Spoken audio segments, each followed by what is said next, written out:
Chapter 24. Indians Right Away. There was another long night of sleep. It was so good to lie down and sleep soundly. Everything was safe and quiet. Only the owls called hoo, hoo in the woods along the creek, while the great moon sailed slowly over the curve of the sky above the endless prairie. In the morning, the sun shone warmly. Down by the creek, the frogs were croaking. Garump, garump, they cried by the edge of the pools. Knee deep, better go round. Ever since Ma had told them what the frogs were saying, Mary and Laura could hear the words plainly. The door was open to let in the warm spring air. After breakfast, Pa went out, whistling merrily. He was going to hitch Pet and Patty to the plow again, but his whistling suddenly stopped. He stood on the doorstep, looking toward the east, and he said, "Come here, Caroline, and you, Mary and Laura." Laura ran out first, and she was surprised. The Indians were coming. They did not come on the creek road. They came riding up out of the creek bottoms far to the east. First came the tall Indian who had gone riding by the house in the moonlight. Jack was growling.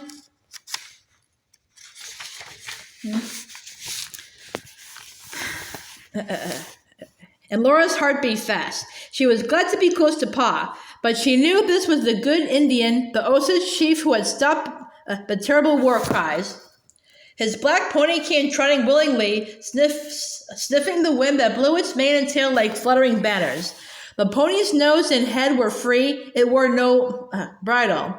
Not even one strap was on it anywhere. There was nothing to make it do anything it didn't want to do.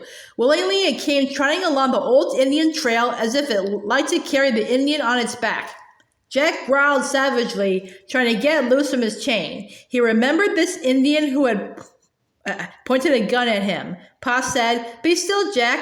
Jack growled again, and for the first time in their lives, Pa struck him. "Lie down, be still," Pa said. Jack cowered down and was still. The pony was very near now, and Laura's heart beat faster and faster. She looked at the Indian's beaded moccasin. She looked up along the fringed legging that clung to the pony's bare side. A bright-colored blanket was wrapped around the Indian. One bare brown-red arm carried a rifle lightly across the pony's naked shoulders. Then Laura looked up at the Indian's fierce, still brown face. It was a proud, still face. No matter what happened, it would always be like that. Nothing would change it. Only the eyes were alive in that face, and they gazed steadily far away to the west. They did not move. Nothing moved or changed except the eagle feathers standing straight up from the scalp lock on the shaved head. The long feathers swayed and dipped, waving and spinning in the wind as the tall Indian on the black pony passed on into the distance. "Duchenne himself," Pa said under his breath, and he lifted his hand in salute. But the happy pony and the motionless Indian went by. They went by as if the house and stable and Pa, Ma, and Mary and Laura were not there at all. Pa and Ma and Mary and Laura slowly turned and looked at the Indian's proud straight back. Then other ponies and other blankets and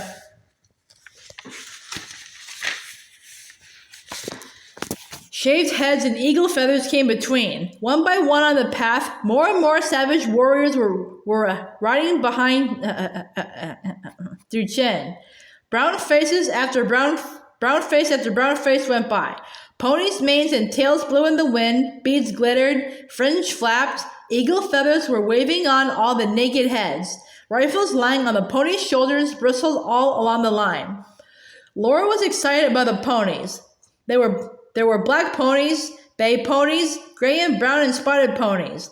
Their little feet went trip, trippity trip, trippity trip, pat patter, trippity pat patter, all on the Indian trail. Their nostrils widened at Jack and their bodies shied away from him, but they came on bravely, looking with their bright eyes at Laura.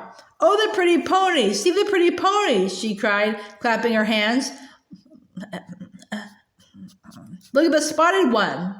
She thought she would never be tired of watching those ponies coming by, but after a while she began to look at the women and children on their backs. The women and children came riding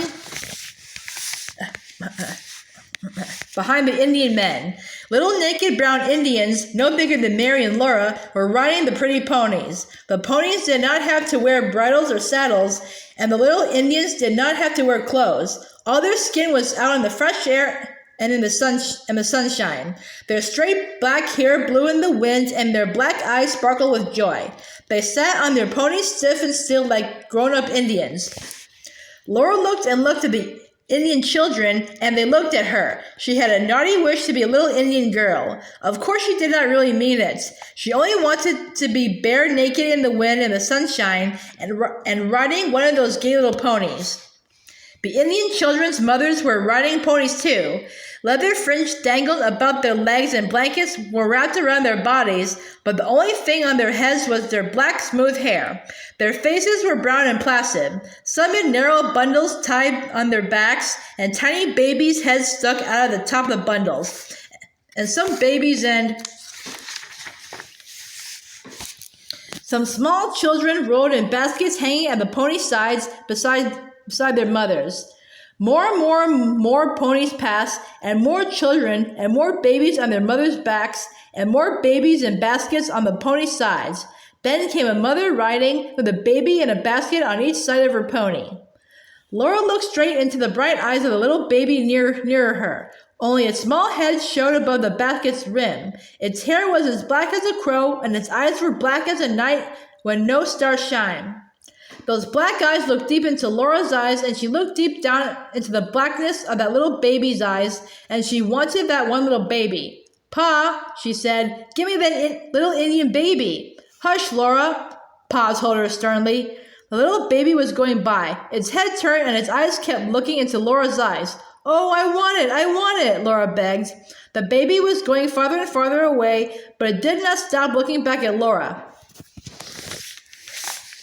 "It wants to stay with me," Laura begged. "Please, Pa, please."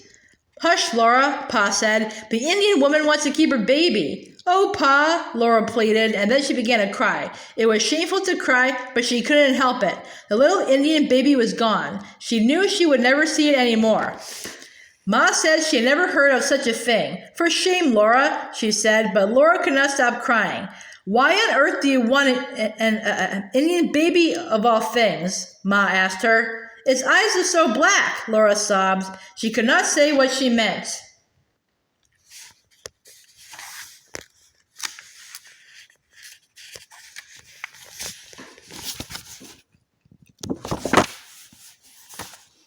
"Why, Laura," Ma said, "you do want another baby. We have a baby, our own baby." "I want the other one too," Laura sobbed loudly. "Well, I declare," Ma exclaimed.